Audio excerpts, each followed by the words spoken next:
sodybą, išsivalėm, apsitvarkėm ir pradėjom užsisodinom žolę ir pradėjom žolę Tai pjauti. čia prieš 10-metį gerą. Jo, pirkom 7.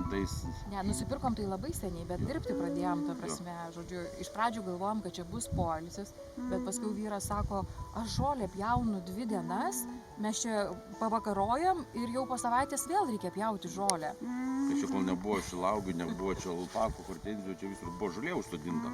Sodinom žolę, tai sunku buvo nupjauti. Vien tam, kad atvažiuot savaitgalį pasidėti. Paskui nusprendėm, kad reikia sodybą įdarbinti, bet galiausiai supratom, kad patys įsidarbinom taip, kad mažai neatrodo.